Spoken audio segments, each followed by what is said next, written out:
পরিষ্কার বক্তব্য, অসুস্থ হওয়ার পরও মাইক ছেড়ে দেননি। দুইবার পড়ে যাওয়ার পর জাতির জন্য প্রয়োজন যে কথাটুকু তিনি বলেই সেদিন তার বক্তৃতা শেষ করেছেন। তিনি বলেছেন এরকম মানুষগুলো যদি এমপি হয়, মন্ত্রী হয়, দেশের কি 12টা বাজবে না? উন্নয়ন হবে? জোরে বলেন, উন্নয়ন হবে না? হবে না? সেই উন্নয়নের প্রতিশ্রুতি নিয়ে, সেই ইনসাফের প্রতিশ্রুতি নিয়ে, জনগণের কল্যাণের প্রতিশ্রুতি নিয়ে দেশের সকল সাধারণ মানুষ, খেটে খাওয়া মানুষ, তাঁতি, শ্রমিক, লেবার, শিক্ষক, আইনজীবী সবার জন্য কল্যাণকর একটি ইনসাফপূর্ণ রাষ্ট্র গঠনের জন্য বাংলাদেশ জামাত ইসলামী একজন 2বারের বেশি প্রধানমন্ত্রী হতে পারবে না, এই ঘোষণা থাকা লাগবে এবং সব দলকে এটা মানতে হবে। 16 বছরে যে নির্যাতন করা হয়েছে তার বিচার আগে অনুষ্ঠান সমাপ্ত করে তারপরে দেশ নির্বাচনের দিকে যাবে, তার আগে বাংলাদেশে কোনো নির্বাচন হবে না ইনশাআল্লাহ। এর অর্থ আমরা নির্বাচন চাই না নাকি? না, এর অর্থ আমরা নির্বাচন চাই, তবে নির্বাচনের আগে সংস্কার, আগে বিচার, তারপরে হবে বাংলাদেশে নির্বাচন। যারা জীবন দেওয়ার কারণে 16টি বছর যারা ঘুমাতে পারেনি নিজের ঘরে, তারা আজকে বুক ফুলে বোতাম খুলে ঘোরাঘুরি করছে, সেই যুবকদের যথাযথ সম্মান দেওয়ার প্রয়োজন আছে না নাই? একটা ভোটের কারণে এই 2.5 লক্ষ ভোট নষ্ট হয়ে যায় বাংলাদেশের এই নির্বাচন পদ্ধতিতে। বাংলাদেশ জামাত ইসলামী এবার নতুন পদ্ধতির কথা বলেছে, যেখানে ভোটারের ভোট মোটেও নষ্ট হবে, প্রত্যেকের ভোটের দাম দিতে হবে, প্রত্যেকের ভোটের মূল্যায়ন করতে হবে। সেই পদ্ধতির নাম পিআর পদ্ধতি। কি পদ্ধতি?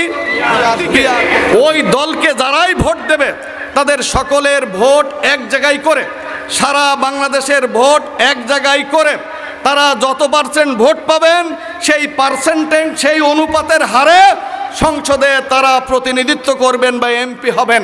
তার মানে একটা ছোট্ট দলেরও সংসদে একজন এমপি থাকা সম্ভব, আবার একটা বড় দলের সব পেয়ে 200-এর উপরে এমপি পেয়ে ফ্যাসিস্ট হওয়ার সুযোগ বন্ধ হয়ে যাবে, ঠিক না বেঠি? এই পদ্ধতি জামাত ইসলামীর আবিষ্কার। সারা পৃথিবীতে অন্তত 70 থেকে 80টি দেশে এই পদ্ধতিতে নির্বাচন হয়, বাংলাদেশেও আগামী দিনে এই পদ্ধতিতে নির্বাচন হওয়া লাগবে। এটি জামাত ইসলামীর দাবি, এদেশের জনগণের দাবি, ঠিক না বেঠি? নির্বাচন মানেই রাতের ভোট নাকি দিনের ভোট রাইতে হওয়া, ঘোষণার আগে এমপি হওয়া, বিনা প্রতিদ্বন্দ্বিতায় এমপি হওয়া, ভয়, হুমকি, ধামকি, ব্যালট বাক্স ছিনতাই ইত্যাদির মাধ্যমে ভোট। এই ভোট যাতে, এই রকম ভোট যাতে আর জীবনেও হতে না পারে, এই জন্য নির্বাচনের আগে লেভেল প্লেয়িং ফিল্ড, সবার জন্য সমান মাঠ, সবাই যাতে খেলতে পারে, কারোর কোনো সমস্যা থাকবে না, কেউ কাউকে হুমকি দেবে না, কেউ কাউকে ধামকি দেবে না, দিনের ভোট রাইতে হবে না। এই জন্য লেভেল প্লেয়িং ফিল্ড তৈরি করতে হবে নির্বাচনের আগে। এটি আমরা চাই না। প্রিয় এই বাংলাদেশ দীর্ঘ 53 বছরে লাঞ্ছন, অপমান আর গঞ্জনায় শুধু আমরা সহ্য করেছি। নানা সময় নানা দল ক্ষমতায় এসেছে, শুধুমাত্র তাদের নিজেদের ভাগ্যের পরিবর্তন করেছে, এ জাতির, দেশ এবং জনগণের কোনো পরিবর্তন তারা করেনি, ঠিক না বেঠিক? জাতির ভাগ্যের পরিবর্তনের জন্যে, দেশের উন্নয়নের জন্যে, মানবতার কল্যাণের জন্যে, সর্বত্র ইনসাফ প্রতিষ্ঠার জন্যে বাংলাদেশের ইনসাফ প্রতিষ্ঠাকারী একমাত্র দল বাংলাদেশ জামাত ইসলামীকেই আগামী দিনে দেশের মানুষ ক্ষমতায় দেখতে চায়, ক্ষমতায় শেয়ার হিসেবে দেখতে চায়, ঠিক না বেঠিক? আমাকে সহ এদেশের সকল দেশপ্রেমিক মানুষ, দেশপ্রেমিক জনতাকে, যারা ইনসাফ চাই, কল্যাণ চাই, ন্যায় বিচার চাই, অন্যায়ের বিরোধী যারা, বিশেষ করে ভারতের আধিপত্যবাদের বিরুদ্ধে যারা, তাদেরকে আজকে জামাত ইসলামীতে শামিল হয়ে সকল অন্যায়ের বিরুদ্ধে প্রতিবাদ করতে হবে। জামাত ইসলামীকেই এবং এদেশের ইসলামী সমমনা দলগুলোকেই আগামী দিনে বাংলাদেশের রাজনীতি, বাংলাদেশের ক্ষমতায় পাঠাতে হবে ইনশাআল্লাহ। আজকে আমাদের গৌরব, সারা বাংলাদেশের গৌরব, সারা বাংলাদেশের বললে ভুল হবে। পৃথিবীর বিভিন্ন দেশেই ইতিমধ্যে যিনি মেহমান হিসেবে যাচ্ছেন, অর্থাৎ আন্তর্জাতিকভাবে পরিচিত আমাদের সম্মানিত ভাই মুফতি আমির হামজা এই সদর আসনের এমপি প্রার্থী। আপনারা এতে খুশি না বেজার? আপনারা খুশি কারা কারা একটু হাত তোলেন দেখি। আলহামদুলিল্লাহ। প্রিয় ভাইরা আমার, সম্মানিত ভাইরা আমার, আমাদের এই তরুণ আলেমে দ্বীন, উদীয়মান একজন যুবক রাজনৈতিক নেতা হিসাবে আপনাদের সামনে আজকে এমপি প্রার্থী হয়ে এসেছে। তিনি নিজে এটি প্রত্যাশা করেননি। বাংলাদেশ জামাত ইসলামী তাকে এই গুরু দায়িত্ব তার উপর অর্পণ করেছে। তিনি যদি নির্বাচিত হন, আমাদের সে ভালোবেসে দয়া করে দেশের ক্ষমতা আমাদের হাতে দেয়, তাহলে আমরা কেউ সরকারি ওই ট্যাক্সের গাড়ি, ফ্রি ট্যাক্সের গাড়ি আমরা কেউ নেব না, আমরা কেউ সরকারি প্লট নেব না, আমরা কেউ সরকারি সুযোগ সুবিধা ভোগ করব না। আমরা প্রতি বছর আমাদের পয়সা কড়ির অর্থের হিসাব দেব। কাজ করতে যে যদি 2 টাকা বেঁচে যায় তা ফেরত দিতে হবে। এই ঘোষণাগুলো আমাদের সম্মানিত আমিরে জামাত দিয়েছেন। বাংলাদেশের মানুষ এবং দেশের বাইরের মানুষ যারা বিবেকমান, তারা এই কথা আজকে বলতে বাধ্য হচ্ছে। জামাত ইসলামীর নেতা বলেই, ডাক্তার শফিক বলেই একথা বলতে পেরেছে। বাংলাদেশের আর কোনো রাজনৈতিক দলের পক্ষে একথা আদৌ বলা সম্ভব? কি বলেন সম্ভব? যেটা বলা সম্ভব জামাত ইসলামী সে কাজ করে দেখাতে পারবে ইনশাল্লাহ, এটাও সম্ভব, ঠিক না বেঠে? বাংলাদেশ জামাত ইসলামী আজকে এদেশের মানুষের কাছে 7 দফা নিয়ে হাজির হয়েছে। কয় দফা? জোরে বলেন, কয় দফা? এই 7 দফা বাস্তবায়নের জন্যেই, 7 দফার ডিক্লারেশনের জন্যেই 19 তারিখে জাতীয় সমাবেশ হয়েছে। সম্মানিত আমিরে জামাত এই 7 দফা গত 19 জুলাই ঘোষণা করেছেন। আমরা যারা এই দেশে আল্লাহর দিন বিজয়ী করতে চাই, সাধারণ মানুষ যারা শান্তি, স্বস্তি, নিরাপত্তার কল্যাণ চাই, যারা আগামী দিনে দেশে জামাত ইসলামীকে ক্ষমতায় দেখতে চাই, তাদের এই 7 দফা সম্পর্কে ন্যূনতম হলেও ধারণা রাখা উচিত। আমি খুব সংক্ষেপে এই 7টি দফা আপনাদের সামনে পেশ করতে চাই। বাংলাদেশ জামাত ইসলামী মনোহরদিয়া ইউনিয়ন শাখা কর্তৃক আয়োজিত আজকের এই কর্মী ও সুধী সমাবেশের সম্মানিত সভাপতি, আজকের এই অনুষ্ঠানের সম্মানিত প্রধান বক্তা, প্রধান আলোচক, বিশিষ্ট আলেমে দ্বীন, দেশ এবং আন্তর্জাতিক পর্যায়ে যিনি ইতিমধ্যেই ব্যাপক পরিচিতি অর্জন করেছেন, আমাদের কুষ্টিয়ার গর্ব মুফতি আমির হামজা মঞ্চে উপস্থিত আছেন। সম্মানিত বন্ধুগণ, কথা বলতে দেই যে কথাটি না বললেই নয়। সারা বাংলাদেশ গত পরশু দিনের মাইলস্টোন কলেজে যে বিমান দুর্ঘটনা, সারা বাংলাদেশের মানুষ আমরা স্তব্ধ হয়ে গিয়েছিলাম। আমাদের কলিজার টুকরা সন্তানেরা জীবন দিল একটি দুর্ঘটনা। দুর্ঘটনাই, তবে দুর্ঘটনার কারণ কি, সেই কারণের দিকে যদি আমরা লক্ষ্য করি, তার অন্যতম একটি ছিল অনেক পুরাতন একটি বিমান দিয়ে বৈমানিকদের প্রশিক্ষণের কাজ। অনেক পুরাতন একটি বিমান যে কোনো সময় বিকল হতে পারে, এটি স্বাভাবিক। ঘটনাটি অনেকগুলো কারণের মধ্যে এটি একটি। আর এই কারণে যদি বিমানের দুর্ঘটনা ঘটে, তাহলে অবশ্যই এটি অনেক কষ্টের, দুঃখের। গোটা জাতি আজকে আমরা স্তব্ধ। আমাদের কলিজার টুকরা যে সন্তানেরা, কয়েকজন অভিভাবক, ওই প্রতিষ্ঠানের শিক্ষক, এমনকি কিছু কর্মচারীও এই দুর্ঘটনায় জীবন গেছে। আল্লাহর কাছে ফরিয়াদ করছি রব্বুল আলামিন যেন তাদেরকে শহীদ হিসাবে কবুল করেন। গতকাল দৌলতপুর, আমাদের কুষ্টিয়া জেলার উপজেলা, একই পরিবারের 5 জন সহ মোট 7 জন একটি মাইক্রোবাস অ্যাক্সিডেন্টে তারা মারা গেছেন। আমরা সেখানে ছুটে গিয়েছিলাম তাদের খোঁজ খবর নিতে। হৃদয় বিদারক দৃশ্য, একটি পরিবারের 5 জন মানুষ, 5 জনই চলে গেলেন। আল্লাহ রাব্বুল আলামিন তাদেরকেও ক্ষমা করে জান্নাতবাসী করুন এবং শাহাদাতের মর্যাদা দান করুন। সম্মানিত ভাইরা, অনেক কথা হয়েছে এই মঞ্চে। বিকেল 3টা থেকে শুরু হয়েছে সভা। সব কিছুর পরে কী বা বলার আছে, তারপরও 2-1টি কথা আপনাদের সামনে বলতে চাই, যদি আল্লাহ তাআলা তৌফিক দান করেন। প্রথম কথা, বাংলাদেশ জামাত ইসলামী বর্তমান সময়ে বাংলাদেশের মানুষের প্রিয় সংগঠন, আস্থার সংগঠন, ঠিক না বেঠিক? গত 19 তারিখের জাতীয় সমাবেশ এটি প্রমাণ করেছে। বাংলাদেশের মানুষ বাংলাদেশ জামাত ইসলামী মন এবং প্রাণ দিয়ে ভালোবাসে, ঠিক কিনা বলুন? দেশ এবং বিদেশের হাজারো সাংবাদিকদের পর্যালোচনায় রাজনৈতিক বিশ্লেষণে উঠে এসেছে। বাংলাদেশ জামাত ইসলামের এই সমাবেশ প্রমাণ করে আগামী দিনের দেশের নেতৃত্ব এ দেশের মানুষ জামাত ইসলামের হাতে দিতে চায়। আলহামদুলিল্লাহ।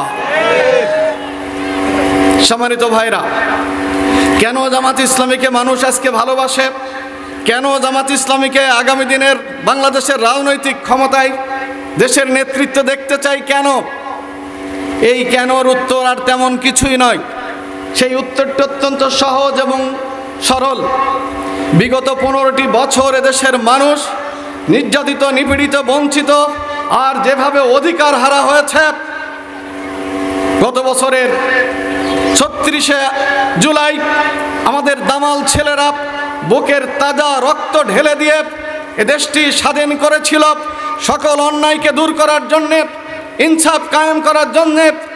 অথচ সেই 36শে জুলাইয়ের পরে কিছু মানুষ ঠিক বিগত 15 বছরের মতোই এদেশের মানুষের প্রতি অত্যাচার, জুলুম, নির্যাতন, চাঁদাবাজি, দুর্নীতিবাজ ইত্যাদি কাজকর্মে তারা শুরু করে দিল।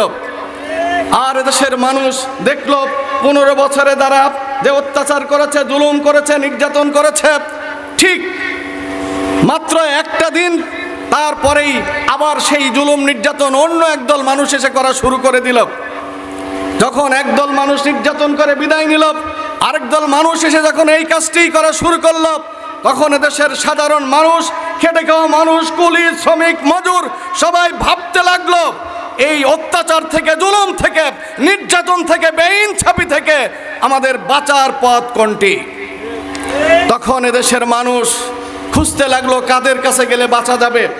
আলহামদুলিল্লাহ, তারা খুঁজতে খুঁজতে বাংলাদেশ জামাত ইসলামীকে এলো। কারণ বাংলাদেশ জামাত ইসলামী বিগত 15 বছরে নির্যাতিত ছিল। আর এই বিপ্লবের পরে জামাতের কোন নেতা কর্মী এই ধরনের অত্যাচার, জুলুম, নির্যাতন, টেন্ডারবাজি, চাঁদাবাজির সঙ্গে জড়িত হয়নি। ঠিক না ঠিক? মানুষ, জ্ঞানী মানুষ সবাই বোঝে। আমরা যারা ক্ষমতায়, আমাদের দেশে যারা ক্ষমতায় থাকেন, তারা মনে করেন সাধারণ মানুষ মনে হয় কিচ্ছু বোঝে না। আমার ওই ভ্যান ঠেলা মানুষ ভাইটি মনে হয় কিচ্ছু বোঝে না। আমার এই কৃষক ভাইটি মনে হয় কিছুই বোঝে না। আসলে তাদের চেয়ে কোনো অংশে আমাদের মানুষগুলো কম বোঝে না। ঠিক না বেঠি? তাই তারা বুঝে বুঝে খুঁজে খুঁজে পেল তাদের ভরসার জায়গা, তাদের আস্থার জায়গা, তাদের নির্ভরতার জায়গা হলো বাংলাদেশ জামাত ইসলামী। সম্মানিত ভাইরা, সেই বাংলাদেশ জামাত ইসলামী আজকে এদেশের মানুষের কাছে 7 দফা নিয়ে হাজির হয়েছে। কয় দফা? জোরে বলেন, কয় দফা? এই 7 দফা বাস্তবায়নের জন্যেই, 7 দফার ডিক্লারেশনের জন্যেই 19 তারিখে জাতীয় সমাবেশ হয়েছে। সম্মানিত আমিরে জামাত এই 7 দফা গত 19শে জুলাই ঘোষণা করেছেন। আমরা যারা এই দেশে আল্লাহর দিন বিজয়ী করতে চাই, সাধারণ মানুষ যারা শান্তি, স্বস্তি, নিরাপত্তার কল্যাণ চাই, যারা আগামী দিনে দেশে জামাত ইসলামীকে ক্ষমতায় দেখতে চাই, তাদের এই 7 দফা সম্পর্কে ন্যূনতম হলেও ধারণা রাখা উচিত। আমি খুব সংক্ষেপে এই 7টি দফা আপনাদের সামনে পেশ করতে চাই। বাংলাদেশ জামাত ইসলামীর প্রথম দফা হলো বিগত 16 বছরে আওয়ামী ফ্যাসিস্টদের যারা যে অত্যাচার হয়ে, যে নির্যাতন হয়েছে, মানুষকে যেভাবে অন্যায়ভাবে খুন করা হয়েছে, গুম করা হয়েছে, তারপর আয়না ঘরে বছরের পর বছর বন্দি রাখা হয়েছে, এই সকল অন্যায় সহ বিগত জুলাইয়ের আন্দোলনে আমাদের যে সমস্ত সোনার ছেলেরা জীবন দিয়েছে, এই সকল হত্যাকাণ্ডের বিচার হতে হবে। ঠিক না বেঠির? আপনারা কি সকল অন্যায়ের বিচার চান?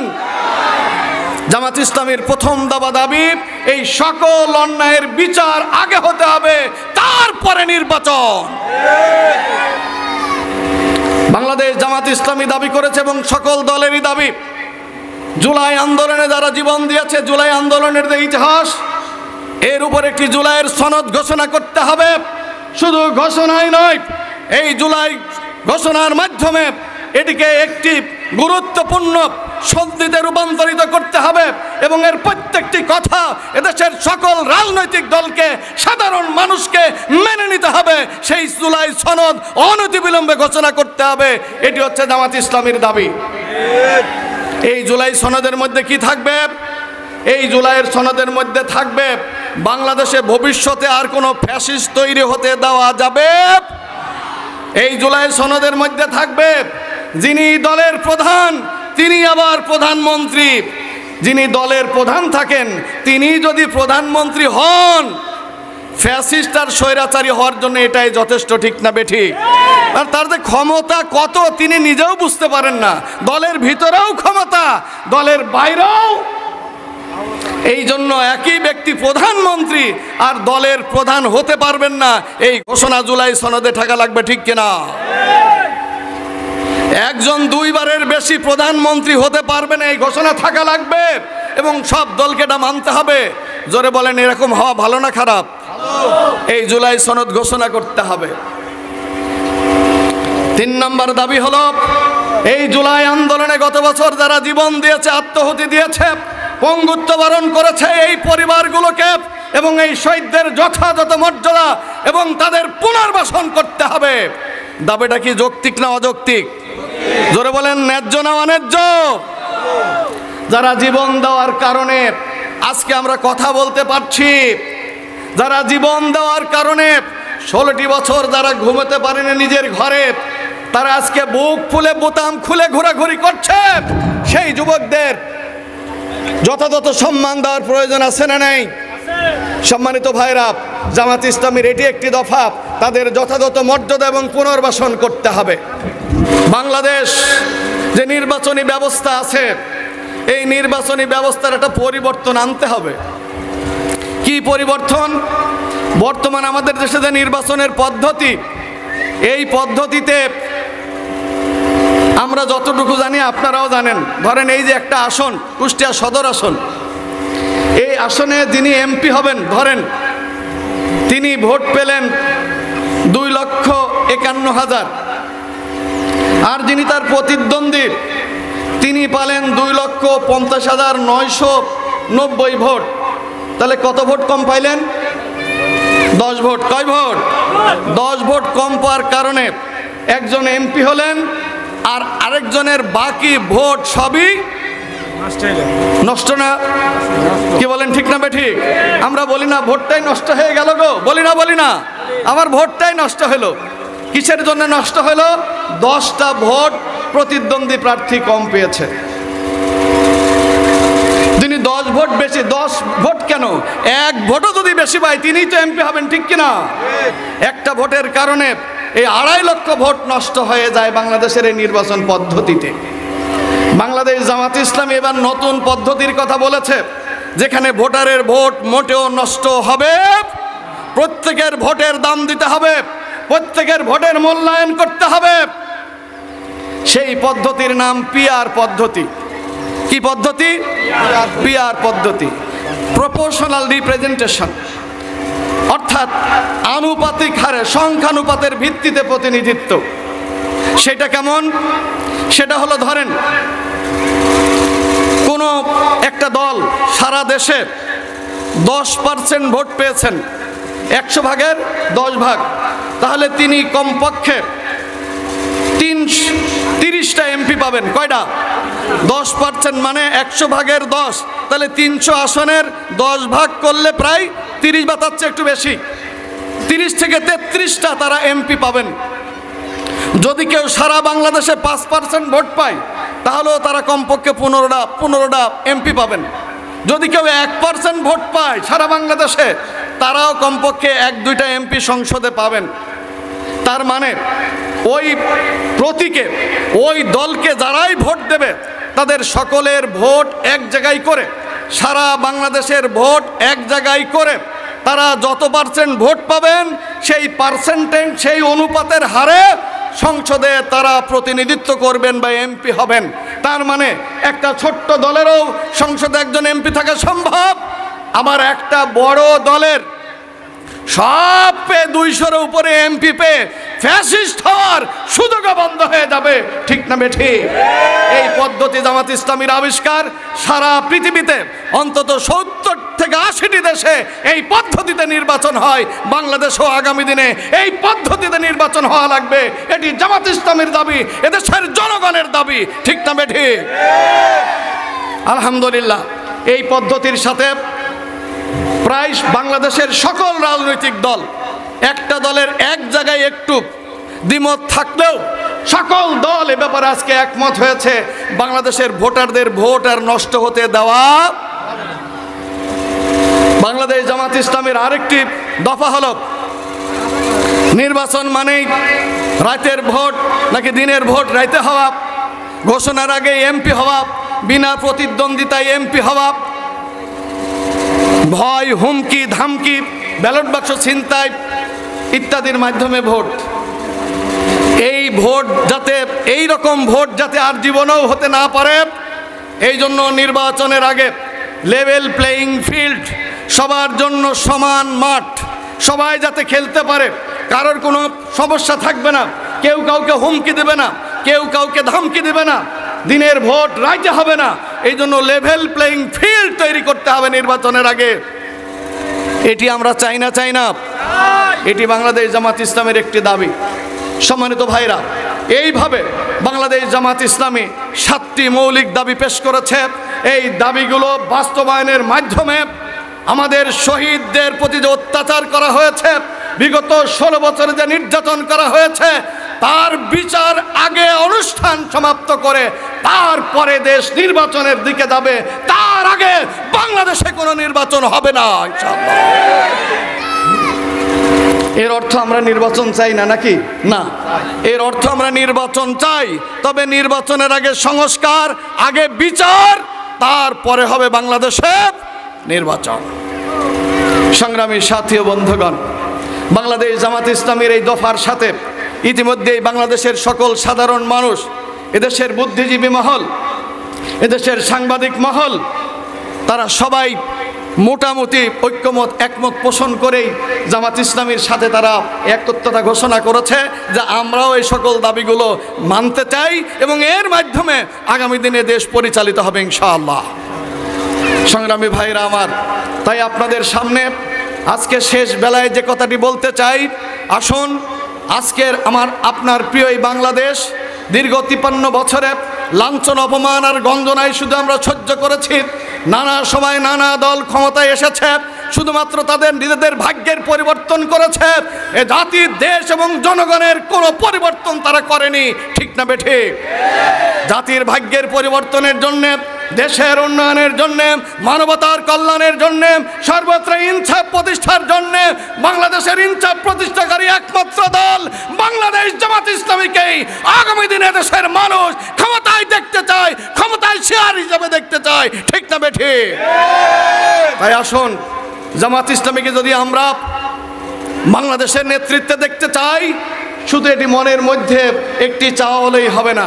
এই চাওয়াকে বাস্তবে রূপদান করতে হলে আপনাকে আমাকে সহ এদেশের সকল দেশপ্রেমিক মানুষ, দেশপ্রেমিক জনতাকে, যারা ইনসাফ চাই, কল্যাণ চাই, ন্যায় বিচার চাই, অন্যায়ের বিরোধী যারা, বিশেষ করে ভারতের আধিপত্যবাদের বিরুদ্ধে যারা, তাদেরকে আজকে জামাত ইসলামীতে সামিল হয়ে সকল অন্যায়ের বিরুদ্ধে প্রতিবাদ করতে হবে। জামাত ইসলামীকেই এবং এদেশের ইসলামী সমমনা দলগুলোকেই আগামী দিনে বাংলাদেশের রাজনীতি, বাংলাদেশের ক্ষমতায় পাঠাতে হবে ইনশাআল্লাহ। আপনারা রাজি আছেন তো? প্রিয় ভাইরা আমার, আপনারা যারা সামনে আছেন, আমার ডান পাশে আমাদের সম্মানিত বোনেরা আছেন, আমরা আপনাদের সামনে আজকে আমাদের গৌরব, সারা বাংলাদেশের গৌরব, সারা বাংলাদেশের বললে ভুল হবে, পৃথিবীর বিভিন্ন দেশেই ইতিমধ্যেই যিনি মেহমান হিসেবে যাচ্ছেন, অর্থাৎ আন্তর্জাতিকভাবে পরিচিত আমাদের সম্মানিত ভাই মুফতি আমির হামজা এই সদর আসনের এমপি প্রার্থী। আপনারা এতে খুশি না বেজার? আপনারা খুশি কারা কারা একটু হাত তোলেন দেখি। আলহামদুলিল্লাহ। প্রিয় ভাইরা আমার, সম্মানিত ভাইরা আমার, আমাদের এই তরুণ আলেমে দ্বীন, উদীয়মান একজন যুবক রাজনৈতিক নেতা হিসাবে আপনাদের সামনে আজকে এমপি প্রার্থী হয়ে এসেছে। তিনি নিজে এটি প্রত্যাশা করেননি, বাংলাদেশ জামাত ইসলামী তাকে এই গুরু দায়িত্ব তার উপর অর্পণ করেছে। তিনি যদি নির্বাচিত হন, আমাদের সম্মানিত আমিরে জামাত বলেছেন, পরিষ্কার বক্তব্য, অসুস্থ হওয়ার পরও মাইক ছেড়ে দেননি। দুইবার পড়ে যাওয়ার পল্ল জাতির জন্য প্রয়োজন, যে কথাটুকু তিনি বলেই সেদিন তার বক্তৃতা শেষ করেছেন। তিনি বলেছেন, এদেশের মানুষ যদি ভালোবেসে দয়া করে দেশের ক্ষমতা আমাদের হাতে দেয়, তাহলে আমরা কেউ সরকারি ওই ট্যাক্সের গাড়ি, ফ্রি ট্যাক্সের গাড়ি আমরা কেউ নেব না, আমরা কেউ সরকারি প্লট নেব না, আমরা কেউ সরকারি সুযোগ সুবিধা ভোগ করব না। আমরা প্রতি বছর আমাদের পয়সা কড়ির অর্থের হিসাব দেব। কাজ করতে যে যদি 2 টাকা বেঁচে যায় তা ফেরত দিতে হবে। এই ঘোষণাগুলো আমাদের সম্মানিত আমিরে জামাত দিয়েছেন। বাংলাদেশের মানুষ এবং দেশ এবং দেশের বাইরের মানুষ যারা বিবেকমান তারা এই কথা আজকে বলতে বাধ্য হচ্ছে। জামাত ইসলামীর নেতা বলেই, ডাক্তার শফিক বলেই একথা বলতে পেরেছে। বাংলাদেশের আর কোনো রাজনৈতিক দলের পক্ষে একথা আদৌ বলা সম্ভব? কি বলেন সম্ভব? যেটা বলা সম্ভব জামাত ইসলামী সে কাজ করে দেখাতে পারবে ইনশাল্লাহ, এটাও সম্ভব। ঠিক না বেঠিক? আপনারা খোঁজ নিয়ে দেখতে পারেন। একটা তথ্য আপনাদেরকে দিতে চাই। 2001 থেকে 5 4 দলীয় জোট সরকার, আমাদের 2 জন মন্ত্রী তারা রাষ্ট্রীয় সফর করেন। সফর শেষে তাদের যে খরচের ভাউচার বা খরচের একটা হিসাব, এটা প্রধানমন্ত্রীর কাছে পেশ করেন। তৎকালীন প্রধানমন্ত্রী, এখনো তিনি বেঁচে আছেন, খালেদা জিয়া, আল্লাহ তাআলা তার প্রতি রহম করুন, তাকে সুস্থতা দান করুন। অত্যন্ত দেশপ্রেমিক একজন নেত্রী, আমরা তাকে চরম শ্রদ্ধা করি। তার কাছে পেশ করা হতো, তিনি হাসতেন আর বলতেন, নিজামী সাহেব, আমার মন্ত্রীরা সফর করলে আপনাদের চাইতে 10 গুণ খরচ হয়, আর আপনাদের এত কম খরচ হয় কি করে? তিনি আশ্চর্য হয়ে কথাগুলো বলতেন। আমি আবুল হাশেম তার একটা সাক্ষী। মৌলানা মতিউর রহমান নিজামী কুষ্টিয়ায় সফরে আসলেন। সফরে আসার পরে বিশিষ্ট ব্যক্তিদের নিয়ে তিনি একটা আলোচনা সভার আয়োজন করার জন্য বললেন। জেলা প্রশাসন এই আলোচনা সভার ব্যবস্থা করলো। জেলা প্রশাসন সেদিন বলেছিল, মাননীয় মন্ত্রী, সম্মানিত এই নেতৃবৃন্দ, সুধী মহল যারা আসবে তাদের আমরা একটু দুপুরের লাঞ্চের ব্যবস্থা করতে চাই, আপনি অনুমতি দিলে। মতিউর রহমান নিজামী সেদিন বলেছিলেন, আপনাদেরকে এই লাঞ্চের অনুমতি দেওয়ার অর্থই হলো আপনারা তো পকেট থেকে কেউ পয়সা দেবেন না, আমার জনগণের পকেট কেটে পয়সা এনে আপনারা চাঁদাবাজি করে পয়সা এনে এই লাঞ্চের ব্যবস্থা করবেন, এটা আমি হতে দিতে পারি না। আমার দল আছে বাংলাদেশ জামাত ইসলামী, আমি এই দায়িত্ব তাদের উপরে অর্পণ করলাম, তারা এই ব্যবস্থা করবে। আমি সাক্ষ্য দিচ্ছি, সেদিন সার্কিট হাউস মাঠে আমরা দুপুরের খাওয়ার ব্যবস্থা করেছিলাম জামাত ইসলামীর টাকায়। মন্ত্রী সরকারি সফরে এসেছিলেন, সরকারি সফরে, আর জামাত ইসলামী তাদের পকেটের টাকা ব্যয় করে সেদিন সুদীদের লাঞ্চের ব্যবস্থা করেছিলেন। অন্য মন্ত্রীরা হলে সরকারি টাকা খরচ হতো, আর এরপরে ভাউচার হতে হচ্ছে 10 গুণ বেশি। ঠিক না বেঠিক? এইটার নাম হলো জামাত ইসলামী। সম্মানিত ভাইরা, এইরকম মানুষগুলো যদি এমপি হয়, মন্ত্রী হয়, দেশের কি 12টা বাজবে না? উন্নয়ন হবে? জোরে বলেন, উন্নয়ন হবে না? হবে না? সেই উন্নয়নের প্রতিশ্রুতি নিয়ে, সেই ইনসাফের প্রতিশ্রুতি নিয়ে, জনগণের কল্যাণের প্রতিশ্রুতি নিয়ে দেশের সকল সাধারণ মানুষ, খেটে খাওয়া মানুষ, তাঁতি, শ্রমিক, লেবার, শিক্ষক, আইনজীবী, সবার জন্য কল্যাণকর একটি ইনসাফপূর্ণ রাষ্ট্র গঠনের জন্য বাংলাদেশ জামাত ইসলামী নিরলসভাবে কাজ করে যাচ্ছে। এবং আমরা ইনশাল্লাহ যতদিন বেঁচে থাকব ততদিন এই কাজ করছি এবং করেই যাব ইনশাল্লাহ। কেউ আমাদেরকে এই কাজ থেকে বিরত রাখতে পারে নাই, ভবিষ্যতেও পারবে না। আল্লাহ রাব্বুল আলামিনকে সাক্ষী রেখে আপনাদের কাছে ওয়াদা করতে চাই, মহান রব্বুল আলামিন যদি আমাদেরকে সুযোগ দেন, তাহলে যে কথাগুলো আমি বললাম, আমাদের সম্মানিত আমিরে জামাত বলেছেন, তা সব কিছুই ইনশাল্লাহ আপনারা দেখবেন বাস্তবায়িত হচ্ছে, বাস্তবায়িত হবে। আল্লাহ তাআলার কাছে সেই তৌফিক কামনা করে আপনারা যারা আজকের এই প্রোগ্রামে এসেছিলেন, প্রশাসনের ভাইরা সহ, সাংবাদিক বন্ধুগণ সহ, ইন্টেলিজেন্স ব্রাঞ্চের ভাইরা সহ, আমাদের সম্মানিত বোনেরা যারা এসেছিলেন তাদেরকে সহ সবাইকে জামাত ইসলামীর পক্ষ থেকে আন্তরিক ধন্যবাদ, মুবারকবাদ জানিয়েই আমি আমার কথা শেষ করছি। বাংলাদেশ জিন্দাবাদ, জামাত ইসলামী জিন্দাবাদ। সবাইকে ধন্যবাদ। আসসালামু আলাইকুম ওয়া রাহমাতুল্লাহি ওয়া বারাকাতুহু।